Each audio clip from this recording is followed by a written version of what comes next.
اعوذ باللہ من الشیطان الرجیم بسم اللہ الرحمن الرحیم وآتوا النساء صدقاتہن نحلا، اور عورتوں کو ان کے مہر خوش دلی کے ساتھ دیا کرو،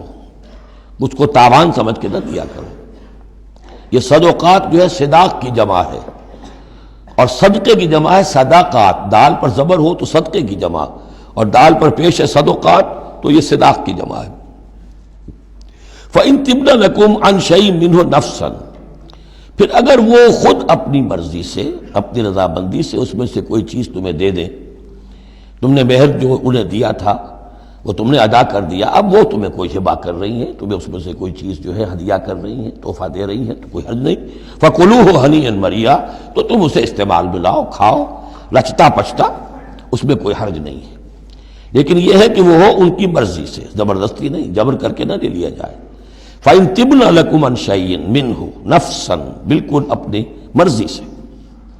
وَلَا تُؤْتُوا السُّفَهَاءَ أَمْوَالَكُمُ الَّتِي جَعَلَ اللَّهُ لَكُمْ قِيَامًا وَارْزُقُوهُمْ فِيهَا وَاكْسُوهُمْ وَقُولُوا لَهُمْ قَوْلًا مَّعْرُوفًا۔ اب ایک معاشرے میں طبقہ ایسا بھی ہوتا ہے سفہاء، بچہ ہے ابھی اس کو سمجھ نہیں ہے، یا آوارہ ہو گیا ہے، باپ مال بہت چھوڑ گیا ہے، اب وہ مال اڑا رہا ہے، تو یہاں پہ تصور دیا گیا کہ اس میں معاشرتی سطح پر روک تھام ہونی چاہیے، یہ نہیں کہ میرا مال ہے میں جیسے خرچ کروں۔ تو اموالکم کہا گیا، یہ اصل میں ایک معاشرے کی ایک مشترک سی چیز ہے، مشترک بہبود کے لیے ہے، چاہے انفرادی ملکیت ہے لیکن پھر بھی اس معاشرے کی، اس کے اندر مشترک بہبود ہونی چاہیے۔ مت پکڑا دو ناسمجھوں کو یا بے وقوفوں کے اپنے مال، جن کو اللہ تعالیٰ نے تمہارے لیے دنیا کے گزران کا ذریعہ بنایا ہے۔ وَارْزُقُوهُمْ فِيهَا، ہاں انہیں رزق دیتے رہو اس میں سے، وَاكْسُوهُمْ کھلاتے رہو پلاتے رہو، وَقُولُوا لَهُمْ قَوْلًا مَّعْرُوفًا، اور ان سے بات کیا کرو البتہ نرم اچھے انداز میں۔ یہ اصول تھا جس کے تحت کہ برٹش انڈیا میں کورٹ آف وارز مقرر ہو جاتے تھے، کہ اگر کوئی بڑا جاگیردار ہے، کوئی نواب ہے، اور وہ فوت ہو گیا، اس کا بیٹا جو ہے آوارہ ہے،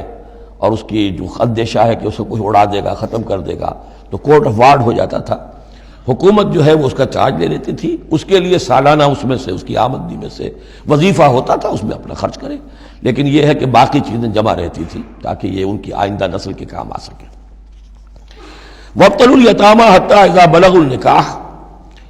اور یتیموں کی دیکھ بھال کرتے رہو، جانچ پرکھ کرتے رہو، دیکھتے رہو کہ ان کے اندر کبھی شعور پیدا ہو گیا یا نہیں۔ فَإِنْ آنَسْتُم مِّنْهُمْ رُشْدًا، تو جب تم دیکھو ان میں کہ اب یہ باشعور ہو گئے ہیں، سمجھدار ہو گئے ہیں، فَادْفَعُوا إِلَيْهِمْ أَمْوَالَهُمْ، تو ان کے اموال ان کے حوالے کر دو۔ وَلَا تَأْكُلُوهَا إِسْرَافًا وَبِدَارًا أَن يَكْبَرُوا، اور دیکھو اس مال کو کھانے کی کوشش نہ کرو، ہڑپ نہ کرو جلدی سے، کہ ایسا نہ ہو کہ بچے جوان ہو جائیں تو یہ مال تو دے ہی دینا ہے میں نے، تو اس سے پہلے جتنا بھی اس کو میں کھا جاؤں کھا لوں۔ وَمَنْ كَانَ غَنِيًّا فَلْيَسْتَعْفِفْ، اگر کوئی جو ولی ہے یتیم کا وہ غنی ہے، اللہ نے اسے خود دے رکھا ہے، کشائش ہے اس کے پاس، تو پھر اسے یتیم کے مال میں سے کچھ بھی لینے کا حق نہیں ہے، پھر اسے یتیم کے مال سے بچتے رہنا چاہیے۔ وَمَنْ كَانَ فَقِيرًا، اور اگر کوئی خود تنگ دست ہے، محتاج ہے، اب ظاہر بات ہے وہ یتیم کی کوئی نگہداشت بھی کر رہا ہے، اس کا کچھ وقت بھی اس پہ صرف ہو رہا ہے، تو فَلْيَأْكُلْ بِالْمَعْرُوفِ، تو معروف طریقے سے، بھلے انداز میں، جو کہ معقول انداز ہو، اس میں سے اگر وہ یتیم کے مال میں سے کچھ کھا بھی لے تو کوئی حرج نہیں ہے۔ اسلام کی تعلیم بڑی فطری ہے، اس کے اندر وہ بندشیں نہیں ہیں کہ جو ان نیچرل ہوں، جن پر عمل کرنا ناممکن ہو جائے۔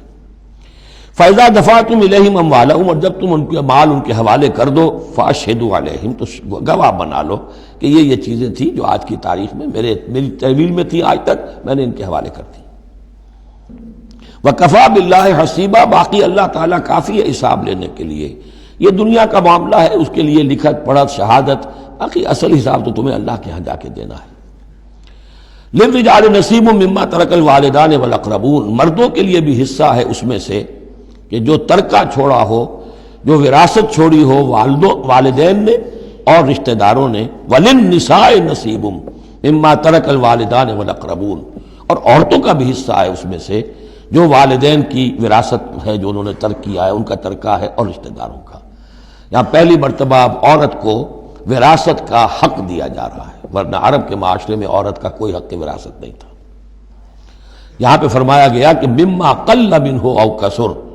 چاہے وہ وراثت تھوڑی ہو چاہے زیادہ ہو، قانون جو ہے اللہ کا اس کو اس کے اوپر پورے طور سے نافذ ہونا چاہیے، نصیبا مفروضہ، اور یہ حصہ ہے اللہ کی طرف سے فرض کیا گیا۔ اب میں آپ کو نوٹ کراؤں گا کہ کتنی مرتبہ یہ تاکید ہو رہی ہے اس قانون وراثت کی، اور آپ اگر ساتھ ہی دیکھتے رہیں کہ کتنی دھجیاں اس کی بکھرتی ہیں ہمارے معاشرے کے اندر، کوئی ان کا لحاظ نہیں۔ اور بڑا جو ہمارا خاص طور پر ایک علاقہ ہے کہ جہاں ویسے نماز روزہ بہت ہوتا ہے، وہ بیٹیوں کو کوئی وراثت میں کوئی حصہ دینے کے لیے وہ کسی صورت تیار نہیں ہوتے۔ شریعت کے کچھ چیزیں جو ہیں وہ بہت اہم ہیں، اور شریعت کی یہ چیزیں جو ہیں کس قدر تاکید کے ساتھ آ رہی ہیں، یہ کہتے ہیں یہ رواج کے تحت ہوگا۔ وَإِذَا حَضَرَ الْقِسْمَةَ أُولُو الْقُرْبَى، اور جب وراثت کی ترکے کی تقسیم ہو رہی ہو تو اب اگر وہاں کچھ قرابت دار بھی آ جائیں، والیتامى یتیم بھی آ جائیں، والمساکین کچھ محتاج بھی آ جائیں، فارزقوہم منہ وقولوا لہم قولا معروفا، تو انہیں بھی کچھ دے دلا دو اس میں سے، کیونکہ اس وقت دیکھ رہے ہیں تقسیم ہو رہی ہے، وہ بالکل محتاج ہیں، تو احساس محرومیت جو ہے اس کو کسی نہ کسی درجے میں جو بھی اس کے اندر کچھ ان کی بداوا ہو سکتا ہو کرو۔ وقولوا لہم قولا معروفا، ان سے بات کرو تو بڑے اچھے انداز میں، جھڑکو نہیں کہ ہماری وراثت تقسیم ہو رہی تم کون آ گئے یہاں پہ۔ وَلْيَخْشَ الَّذِينَ لَوْ تَرَكُوا مِنْ خَلْفِهِمْ، ڈرتے رہنا چاہیے ان لوگوں کو کہ اگر انہوں نے بھی چھوڑے ہوتے اپنے پیچھے ذُرِّيَّةً ضِعَافًا، چھوٹے بچے، اپنی نسل چھوڑ کر اگر وہ گئے ہوتے اور یتیم بچے ہوتے ان کے، خافوا علیہم، تو کیسے کیسے اندیشے ہونے ہوتے اپنے ان بچوں کے بارے میں، فلیتقوا اللہ، تو انہیں چاہیے کہ اللہ کا تقوی اختیار کریں کہ یہ یتیم جو اس وقت آ گئے یہ بھی کسی کے بچے ہیں، کوئی ان کا بھی باپ تھا، ان کے سر پر ہاتھ رکھو۔ وَلْيَقُولُوا قَوْلًا سَدِيدًا، اور بڑی صاف اور ستھری اور صحیح اور حق پر مبنی بات کرو۔ ان الذین یاکلون اموال الیتامی ظلما، یقیناً وہ لوگ کہ جو یتیموں کا مال ہڑپ کرتے ہیں ناحق، انما یاکلون فی بطونہم نارا، وہ اپنے پیٹوں میں بھر رہے ہیں آگ، وسیصلون سعیرا، اندر کی آگ تو اپنے پیٹوں میں ڈال رہے ہیں اور سموچے وہ خود آگ میں ڈال دیے جائیں گے۔ تو گویا کہ ایک آگ ان کے اندر ہوگی اور ایک جہنم کی آگ ان کے باہر ہوگی۔ صدق اللہ العظیم۔